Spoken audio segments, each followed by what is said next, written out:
Welcome to the newest episode of Beyond the Fame with Jason Fraley. I'm your host, Jason Fraley, picking the brains of the top filmmakers, musicians, and artists of our time. Today, we're celebrating Halloween with an hour-long conversation with Oscar-winning director William Friedkin, who made arguably the scariest movie of all time in The Exorcist. I spoke with Friedkin in 2015 when he came to D.C. to designate the Exorcist Steps as an official historical landmark in Georgetown. We also discussed his journey from directing TV episodes for the Alfred Hitchcock Hour to Best Picture winners like The French Connection. Enjoy. Hello. Hello, Mr. Friedkin. Can you hear me okay? Yes, I can. Is this Jason? Hey, this is Jason Fraley at WTOP in D.C. Thanks for taking the time to join us, and happy birthday. You just celebrated 80th, right? Yeah, I only celebrate with my family, Jason. I don't really mark these dates anymore. I'm long past that point, but thank you anyway. I appreciate it. No problem. And before we go into the Exorcist event, we're catching you right before you head to Europe, right? What are you working on over there? I'm going to Turin on September 13th for about 5 weeks, where I'm directing the opera Aida for the Teatro Regio in Torino. And I've done this before. You know, I've directed about more than 15 operas since 1998. I'm not even sure how many, but so I'll direct Aida for the opening of the season, and then I go to Rome to speak at the Rome Film Festival, and then shortly after I'm planning to go to Florence in November to direct Rigoletto for the Florence Opera with my friend Zubin Mehta conducting, and then I come back and start working on this television series of To Live and Die in L.A. Well, that sounds fantastic. And then, of course, when you come back from Europe on October 30th, you will be taking part in what sounds like a really cool Exorcist Steps commemoration. How did the DuPont Festival contact you? How did you get that set up? Well, a fellow named Andrew Huff, who I believe is involved with the D.C. Film Commission, got in touch with me actually through Twitter. He found me on Twitter and sent me a note, and he sent me an outline of the plaque that they want to do, and I thought it was a wonderful idea. It's been called the Exorcist Steps for many years anyway, but this is going to be official. So I was very happy to participate in it because I think it's a great idea. Yeah, does it amaze you that, after all these years, those steps and the house right there have become a local landmark for our Georgetown residents here? Yes, but, believe me, I'll tell you, I had some misgivings for many years because the original owner of the house, not the actual original owner, but the woman who owned it at the time we made the film was a woman named Florence Mahoney, a wonderful woman. And she was a major contributor to Democratic politics. And while we were filming there, she was hosting George McGovern, who was running for president at the time. Yeah. And he would come over to her house after a day or so out on the road. But she had no idea whatsoever of what those steps would become. Right. And it kind of made her life very difficult for a long time. None of us anticipated that either, but people took stuff out of the fence and they graffitied the walls for years. And I guess a lot of people still camp out there, on the steps. Mrs. Mahoney is gone, but I imagine, it's caused a lot of unexpected problems. Yeah, I think for some reason folks flock to that horror film landmark. It's really been some kind of a phenomenon. Well, of course, the film's been seen many, many times all over the world. Definitely. And but I'm very pleased about it. Mr. Blatty wrote that house and those steps into his novel without knowing who owned the house or if it or even if at the time he wrote the novel, there wasn't going to be a film made, and he could never anticipate that that area would become so iconic. Definitely. And he'll be at the event too, right? Yeah, I've made sure that he will be at the. He lives in Bethesda. Mm-hmm.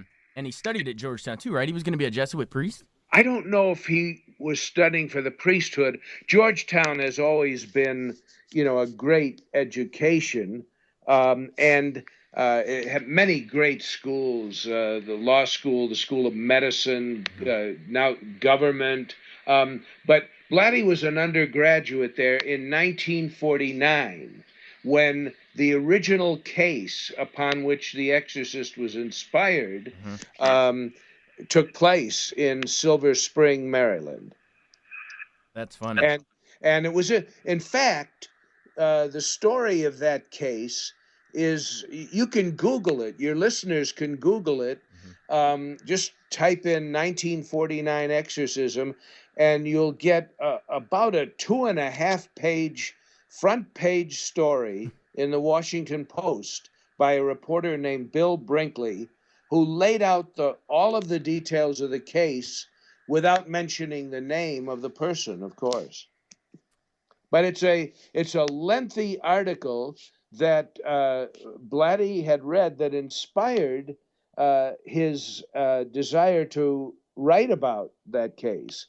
And of course, the church kept it then and now very close. Because they didn't want to create a lot of publicity around it, or reveal the name of the victim, who was exorcised and is still around and has no memory of what happened in those days. When it was a young man who was 14 years old at the time. It's so wild to me. Here we are in 1949, out on the West Coast. Hollywood's doing All the King's Men and White Heat, I think it was probably that year. And then over here we have Blatty just reading the Post article, getting inspired to something that will become its own part of Hollywood history. It's just wild to me how that works. Yeah, well, he actually spoke to the original exorcist, a man whose name was Father William Bowdern. And they corresponded for a long, long time. That's, I'm sure, and that adds to the creepy factor for viewers all these years later to think that it was based on something that happened. The first time we see that house and those steps, it's that great intro of the Georgetown skyline. It looks almost like a long zoom from over on. Like, were you guys over in Roslyn? How'd you accomplish that? Yeah. Was it a long crazy zoom lens? It was from a hill in Roslyn, and of course, it was very low light level. We shot it early in the morning. And so the steps are very hard to see at that point.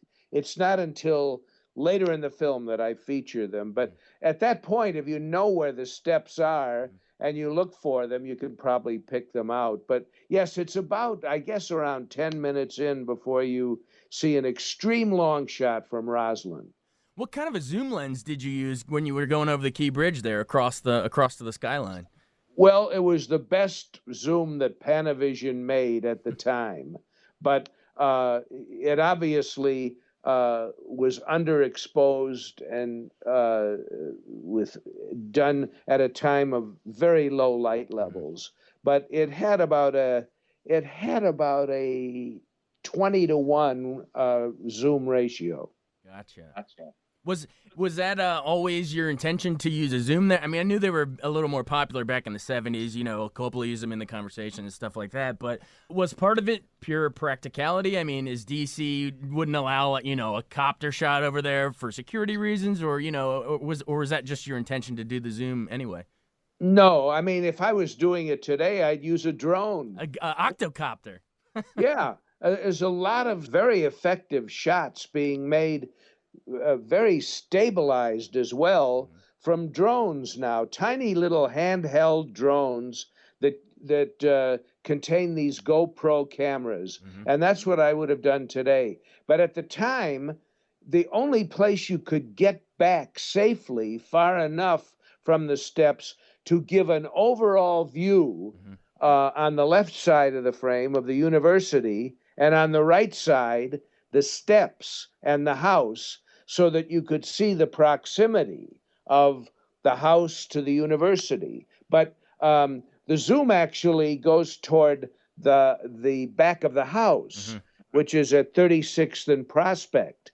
And the zoom heads toward the bedroom window, and then there's a cut inside of Chris McNeil, played by Ellen Burstyn, in the morning in the bedroom. I think it's a light bulb turning on or something, right? A light bulb turns on, and she's working on the script that she's making on location at Georgetown University. She plays an actress on location in the film who's renting that house.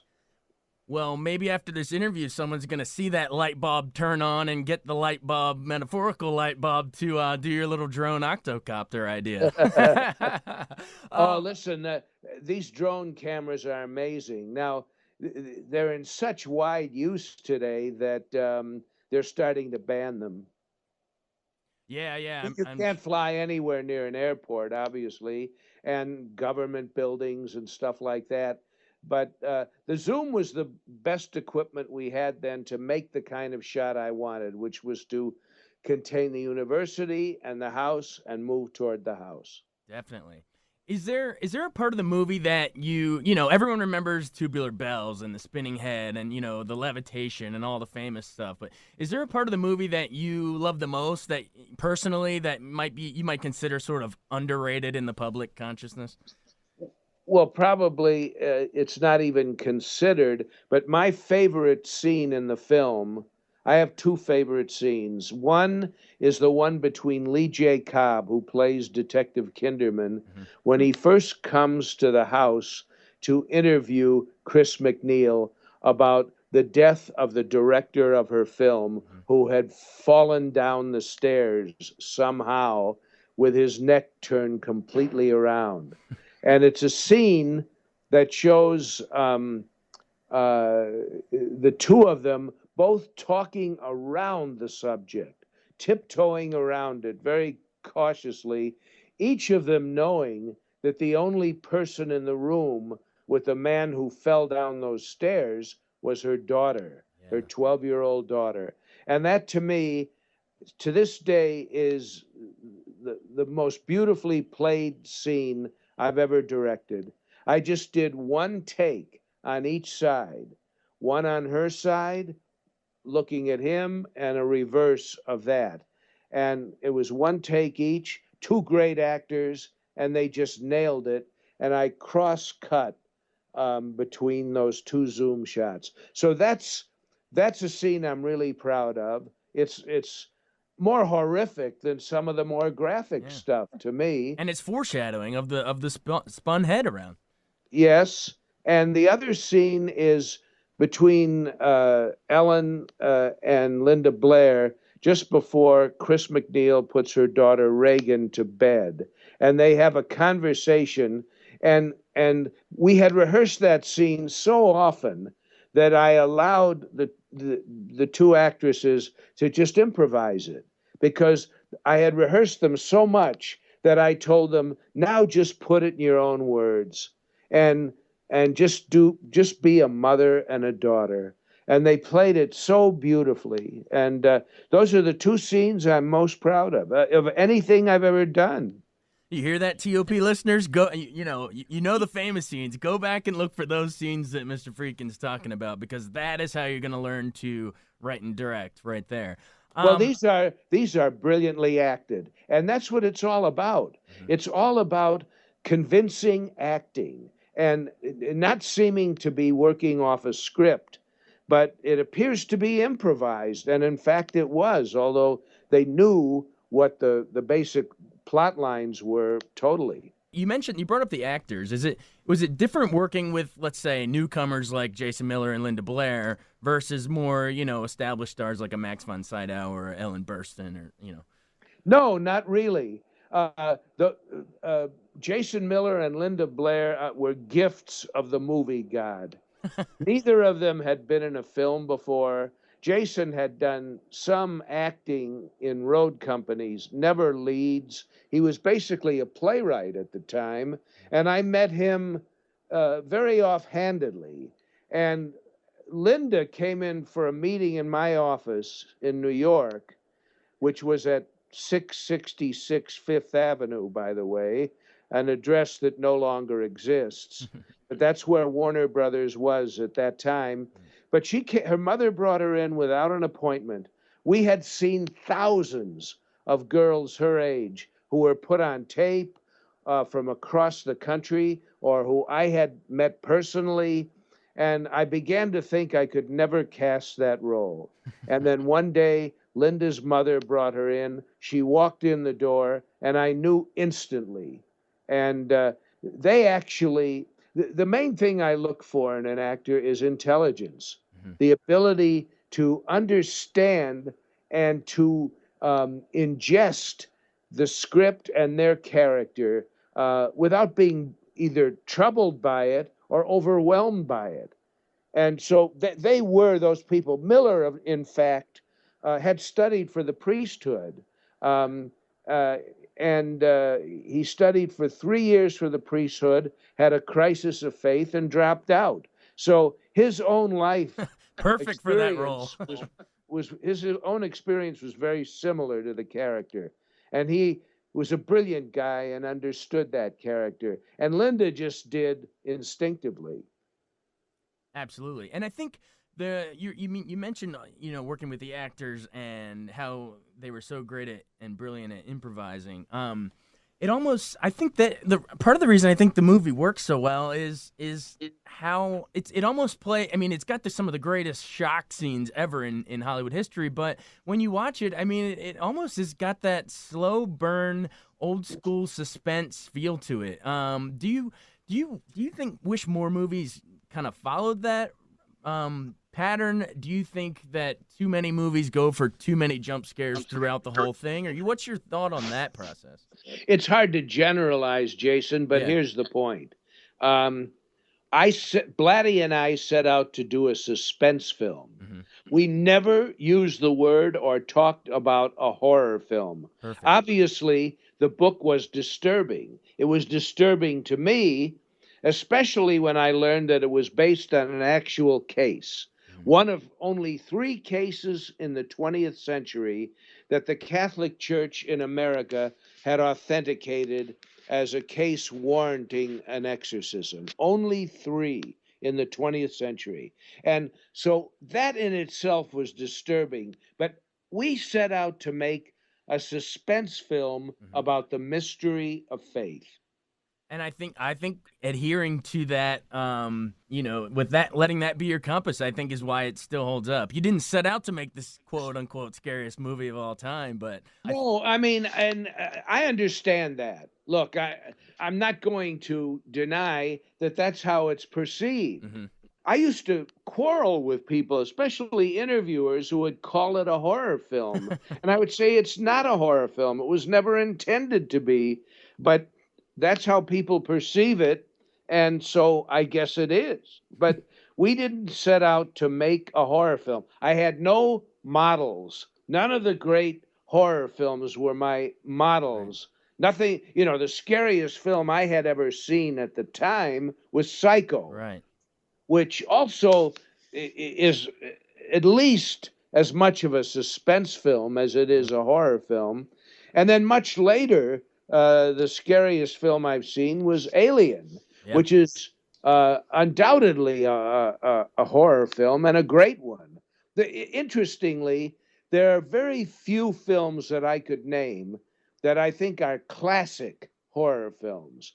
And, to me, The Exorcist is a suspense film, but it's about the mystery of faith. That is the text, not the subtext.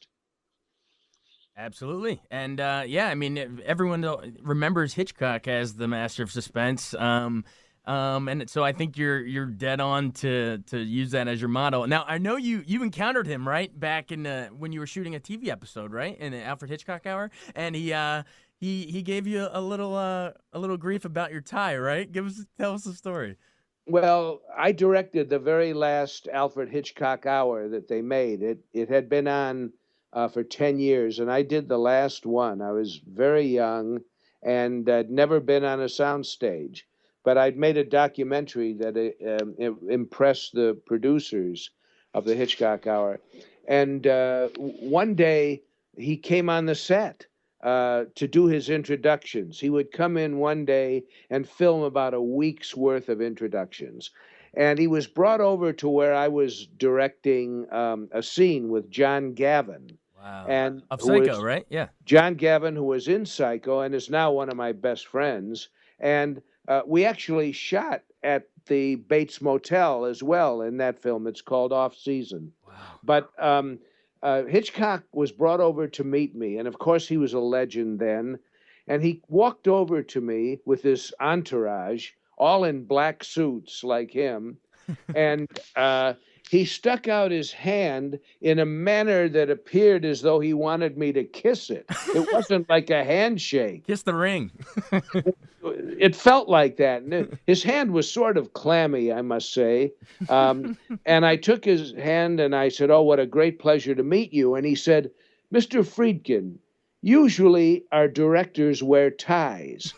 And I thought he was kidding. And so I started to mumble out some stupid answer. I was wearing a T-shirt and Gap pants. And he was, of course, in his black suit and black tie.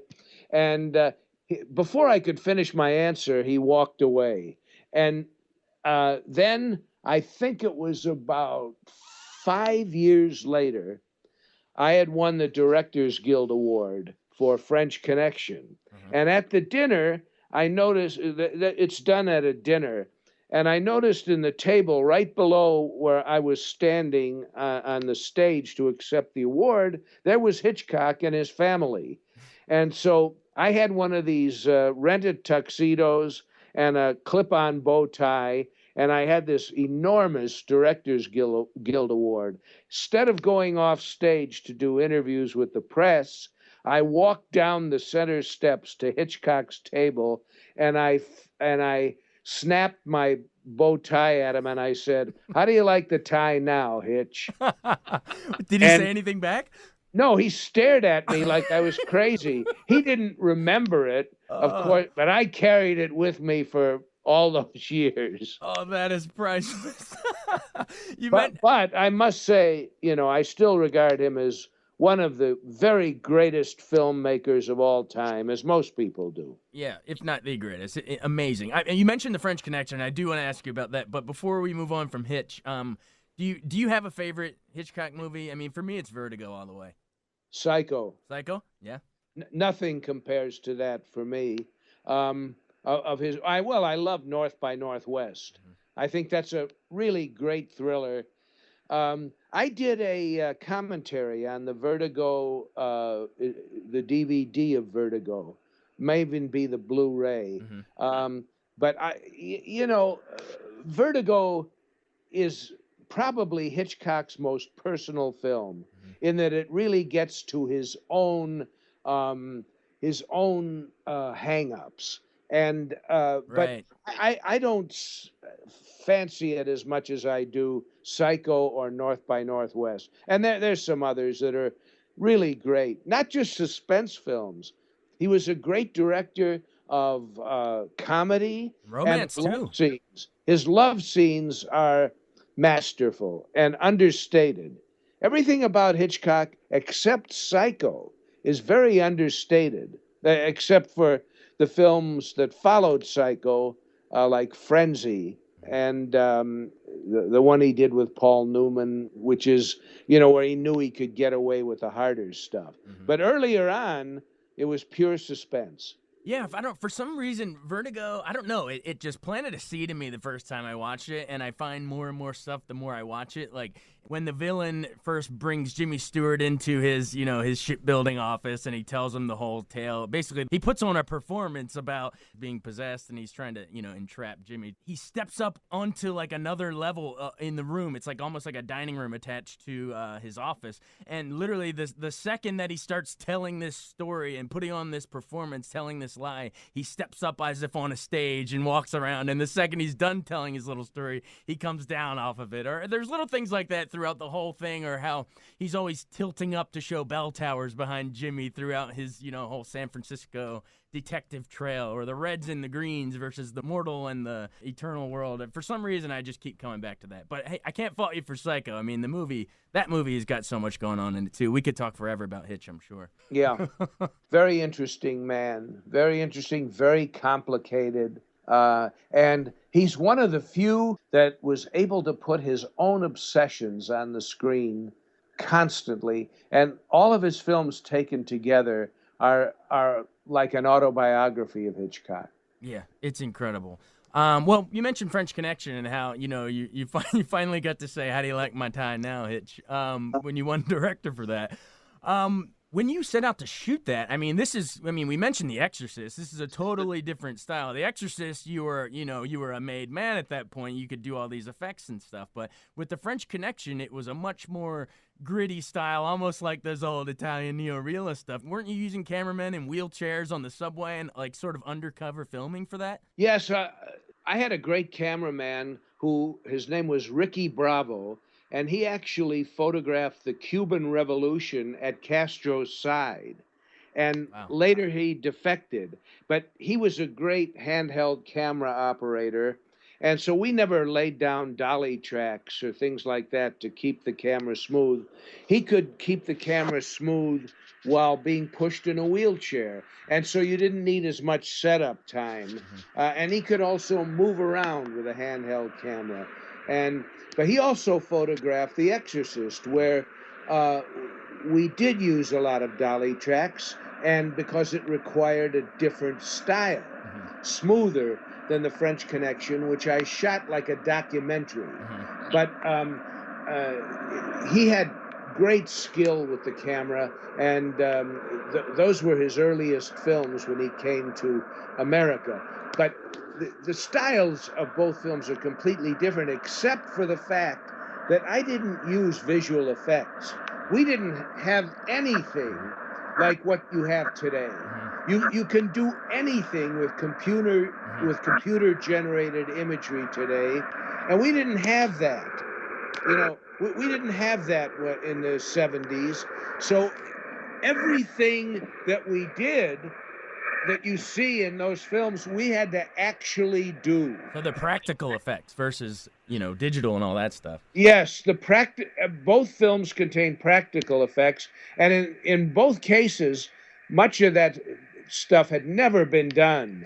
The effects in The Exorcist had never been done. For example, showing breath in a room. Today, you can draw that in easily and effectively on a computer. In those days, when they wanted to show breath in a film, like in Lost Horizon, they would shoot the scene at the Glendale Ice House, Wow. where big bricks of ice were made. Yeah. But at the time, the Glendale Ice House was gone. They were no longer making those huge bricks. So I had to refrigerate the rooms, sometimes to 30 below zero. And then when the lights came on, the movie lights went on, the temperature would rise, sometimes up to a point where we had to shut down, stop shooting, and build up the cold again. Wow. So we had to actually do everything that you see, including the levitations, including the bed shaking, all of the other effects we had to invent. And so there was a long period of experimentation before we shot it. When you're watching movies today, obviously there's a place for the CGI and all that stuff, but there's something about those practical effects that it's almost like it carries a soul to it or something. I've always preferred the practical effects. What's your thought on that? I think in the case of, let's say, The Exorcist and the French Connection, because the actors had to actually go through those experiences, I think it makes their performances more authentic than if they're simply, wired up and look like they're flying around or jumping off buildings, but they're not. Right. I think it affects performance. There's no doubt about that. But the effect of what they can do now is sensational. You can be taken to places that we could only dream about back then. But if we had scenes like the ones in those two films, we had to find a way, often experimentally, to actually do them. Do you think if let's say someone set out to make The Exorcist today, do you think there would be that temptation to use those digital effects? Like, or do you think it was right place, right time, that it was an era for practical effects, and that that really benefited the movie? I think it did. There was no other way at the time. Now, obviously, I'm sure you and your listeners know The Exorcist has been ripped off, more times than probably the works of Charles Dickens. So,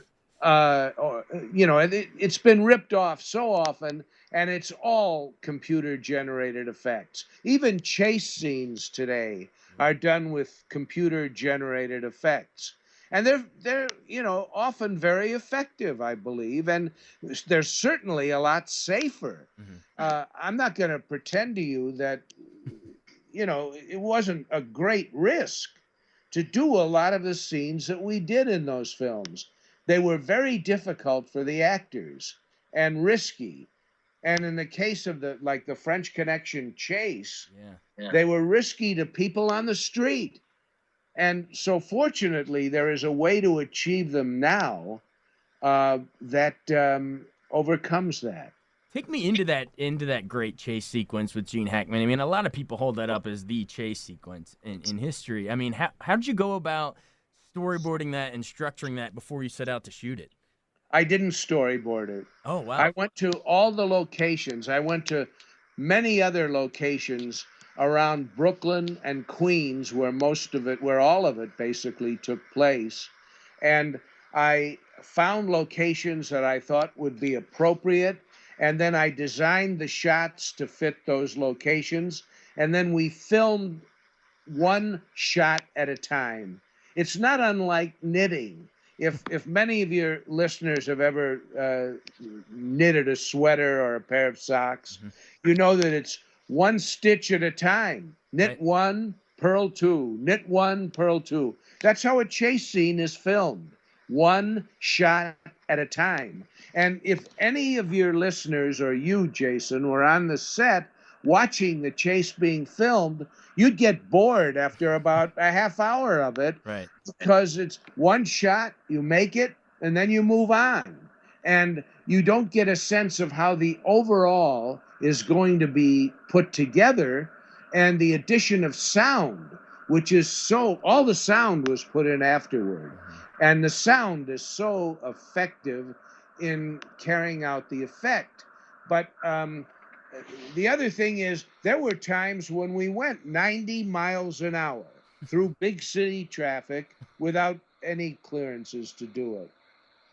I had when you weren't seeing the car, when it was inside the car looking out or on Gene Hackman's face, there was a gumball on top of the car, a police gumball and a siren that warned people, but that was it. We just went through traffic. The other thing I will say to you about what I think makes that scene effective is it's more about the driver than it is about the car. Right. It's more about what's going on with his obsession to catch up to that guy in the elevated train. And so it's really, you're in the car with him while you're seeing the result of what he's doing. And I don't think there's enough of that in chase scenes today. A lot of filmmakers who do them today think it's about how fast you can run the cars and how much you can wreck things and all that stuff. Yeah. And we didn't have any of those crashes planned. Right. Those were all accidental. I had no contact planned between Gene's car and any other vehicle. Those were accidents that occurred that I kept in the sequence.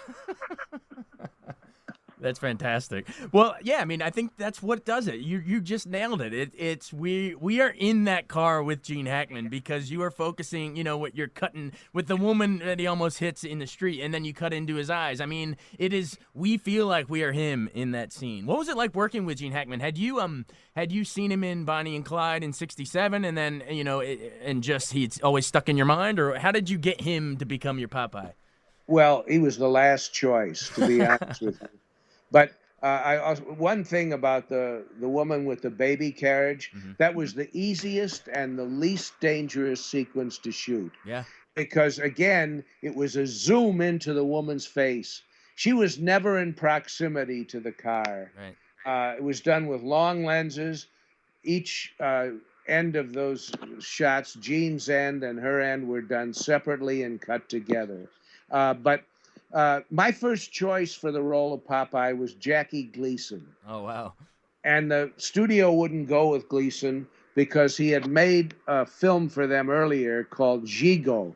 It was a silent movie about a clown, and it was the biggest disaster in the history of 20th Century Fox. So they wouldn't go with him. We had many other actors that we went to long before Gene, and I think Gene might have been about the 10th guy that we even considered, and he was the last man standing. But he gave a great performance. It's just great, and I never had him in mind initially or even along the way until the very end.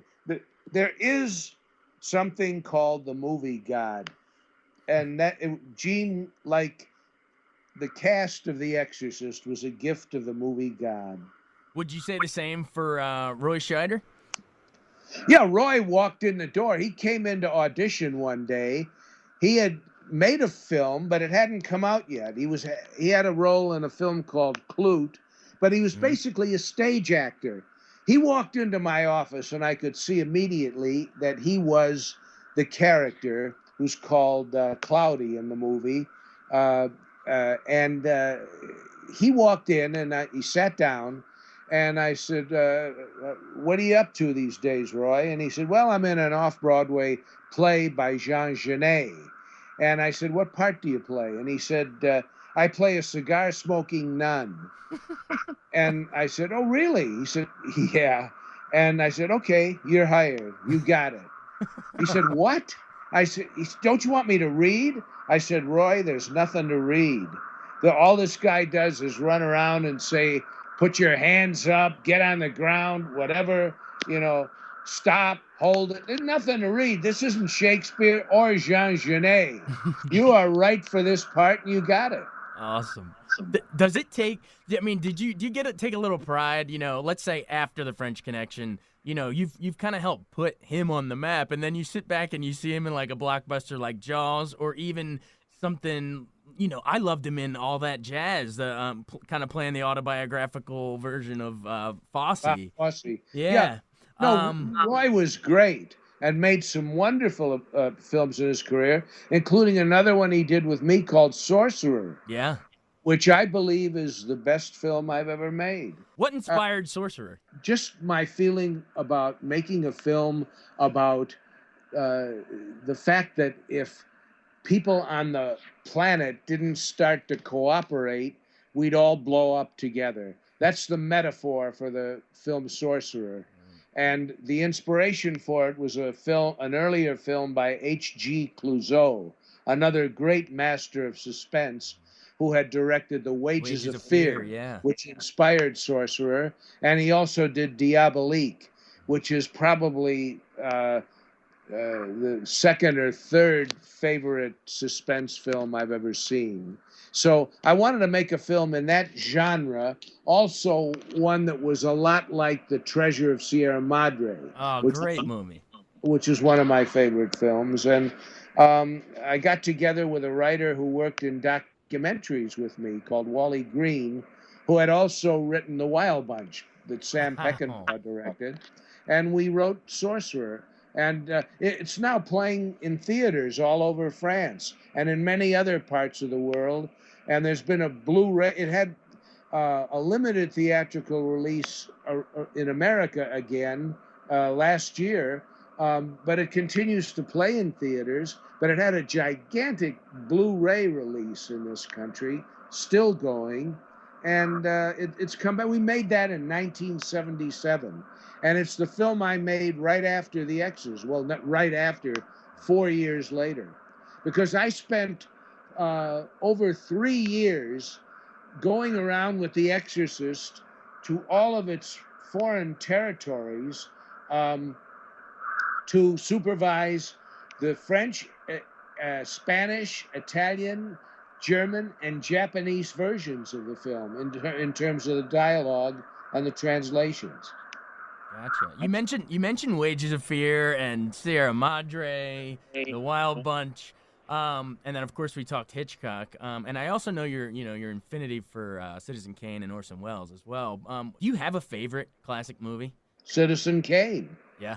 The best films for me, it's a very personal list, but it's Citizen Kane, All About Eve, The Treasure of the Sierra Madre, Paths of Glory, 2001, and then some of the MGM musicals, Singing in the Rain, The Bandwagon, An American in Paris. Yeah. And then a film called The Parallax View, which is not a film that's been widely seen. And then one of my all-time favorites is a film with Paul Newman called The Verdict. I watched that film over and over again. It was directed by Sidney Lumet. It was a Mamet script too, right? Mamet wrote the script. To me, I get constant inspiration and enjoyment from just watching it. Overall, I think it's among the best ensemble performances ever put on film. Right from that opening scene when he's working that pinball machine, and then just the way they disclose him, circling the obituaries in the newspaper, and just this drunken guy trying to take advantage of these grieving families. Like right from the get-go, you're just engaged in a way that not many movies do. Well, I'll tell you something. I mean, to me, it's one of the very greatest. I don't see anything today that's in that class. And that all the performances are just magnificent. It's a great, great film. The Verdict with Paul Newman, directed by Sidney Lumet. 1982. And as I say, that's a personal list. A lot of people, I love The Godfather as well. I love a lot of films. Most of them, were made before 1980, though, to be honest with you. Sort of in but that. The two Kubrick films that I love the most are Paths of Glory and 2001. But you're a hell of a film buff yourself. Well, I would hope so. I'm a movie critic. Yeah, no, but it's true. There's a lot of, I'm 30 years old. There's a lot of people at this age, hate to say it. It's like life never existed before, the mid 80s. And, it's so look, that's to be expected. I mean, more people are reading Harry Potter than read Dickens, right. Or Faulkner, or F. Scott Fitzgerald, or Hemingway, or any of the great classic writers. More people have read Harry Potter in a week than read Proust in his lifetime, in all the years since 1912, when his great novel was first published. Well, yeah, pop culture, and the public consciousness, all that. It certainly evolves, and there's new things coming out. So, I understand it, but just talk a little bit about, why is it important though that, let's say these Harry Potter fans, great, learn your Harry Potter, that's all fine and well, but why is it important for them to then study up and study these old movies like a Citizen Kane, man? Every shot in that has this symbolic idea. Like, explain how they can learn to see through the cinematic eye, see in a new way through some of these old masters. I'll tell you, I would recommend that only if they're really interested in the history of cinema. Every generation has its own classics, its own masterpieces, and its own tastes.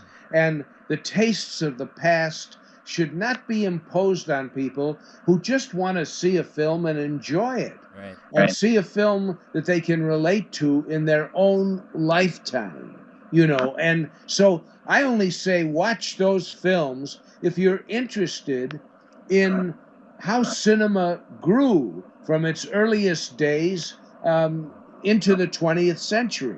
But there are just as many films that have inspired people that are made in this generation than there were then. What are some of the ones? Citizen Kane is before my generation, but it's the film that inspired me to become a filmmaker. I imagine that today, a lot of young filmmakers, I know it in fact, were inspired to become filmmakers by Star Wars. Right. And that's as it should be.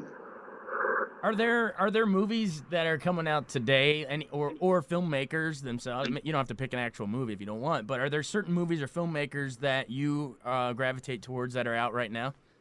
Well, I like the films of the Coen brothers very much. Oh yes, they immediately come to mind. But whereas I could rattle off a list of filmmakers who I think have made great films in the past, it's more difficult for me with my tastes today. But I do think the Coen brothers are very great filmmakers. There's a European director. He's actually Austrian. He makes most of his films in France, called Michael Haneke. Oh yeah, Cachet and White Cachet Ribbon. is one of the great films of this age, I believe. He made a film that won Best Foreign Film 2 or 3 years ago, called Love. Yeah. Amor. Yeah. He's a great filmmaker. He comes to mind to me. There's another young Italian filmmaker whose work I like called Paolo Sorrentino. Oh yeah. And he made a film, won the Best Foreign Film a couple of years ago, called The Great Beauty.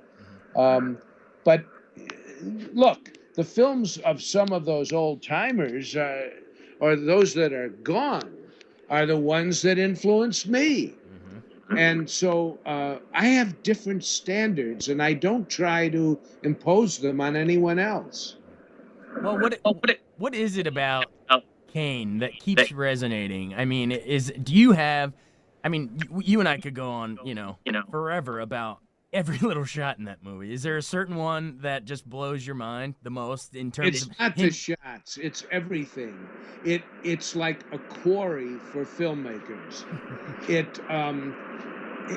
It contains the very best cinematography that was achievable at that time, the most innovative sound, great acting, bravura acting, a great airtight screenplay, art direction, the special effects that it utilized in its day, every editing, everything about that film was just the most innovative and exceptional work that could be done. And the storytelling is still in a class by itself. Now, I don't think, for me, that there's anything in a class with it, although there are other great films. But you can look at the work of Alfred Hitchcock, and you can look at Citizen Kane, and if you study those films, you will learn all you need to know about the techniques of filmmaking. And hey, by the way, they're fun. They're enjoyable. It's not just that they're good for you, like some obscure classical masterpiece. Right. These films are a hell of a lot of fun to watch. So Kane had a profound effect on me. It made me want to become a filmmaker, and many, many others of my generation.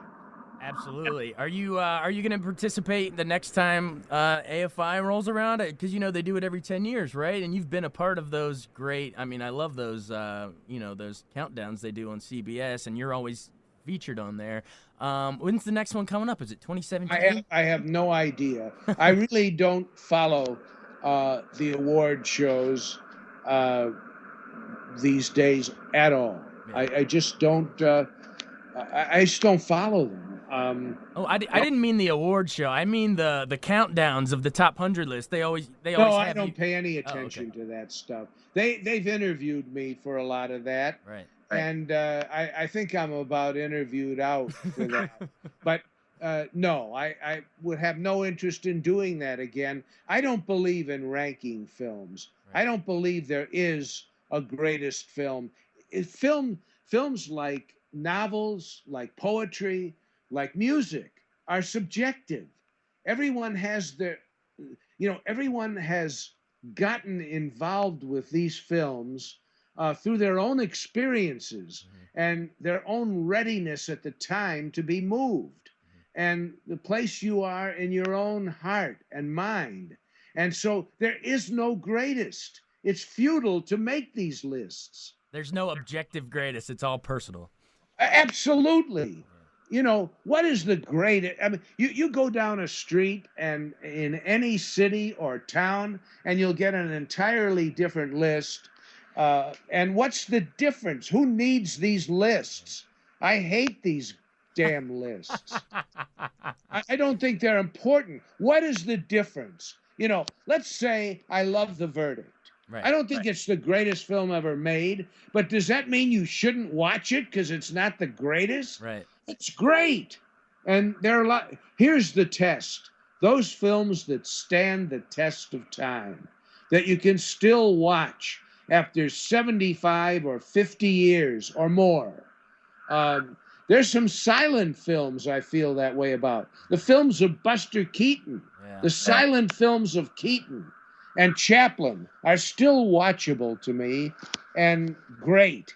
And that to me that's the test of time and the test of a film that will live on past its end date. So, we don't know what those films will be in 25 years. So I think it's folly to make a list or to pay any attention to the damn list. Film is about discovery yourself, your own discovery of something that moves you. And to some people who later become filmmakers, they'll see something that may mean nothing to me or to you, Jason, and it will move them to want to become the filmmakers of tomorrow. And that's a fact. And these lists are totally subjective. I love the passion on this subject. That's fantastic. You mentioned, just to bring it full circle, and we really appreciate your time, but just to bring it full circle, you never know what's going to click with those folks, and you mentioned movies that will live on past their release date and long after the filmmakers are alive too, and here we go. The DuPont Festival, Exorcist Steps commemoration. I mean, you've made several of those movies, and you mentioned Sorcerer too. Invite people to go check that out too. French Connection. What's it feel like? Just wrapping up here. What's it feel like to know that you've left some works that are going to inspire other people, just like you were inspired by Wells? It feels great. I get a lot of emails, and I get a lot of tweets, and a lot of messages on Facebook from people who are just discovering my films. And that's a wonderful feeling, because when I made them, I had no idea if they would last beyond the first week of release. and many of the films I made have not lasted beyond the first week of release, and many get rediscovered, and some have continued to remain in the zeitgeist. So that's a wonderful feeling. And I'm very pleased and proud of it, which is why, God willing, I will attend the dedication of the Exorcist Steps on October 30th in Georgetown. And I hope most of the people who listen to your great station there will join us there. Gladys and I are going to give a little talk and do a Q&A and sign whatever people ask us to sign. And I'm very honored that the city of Georgetown has undertaken to do this. It's a great honor to me. Well, We really appreciate you taking the time here. We're pushing the hour mark, so I'm going to let you go. I know you're a busy man, but thanks so much for delving into all the movie history. I really can't thank you enough.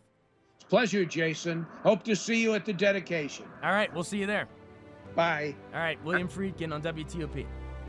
Thanks so much for joining us on Beyond the Fame with Jason Fraley. Remember to hit the subscribe button and give us a 5-star rating if you like what you hear. We'll see you next time.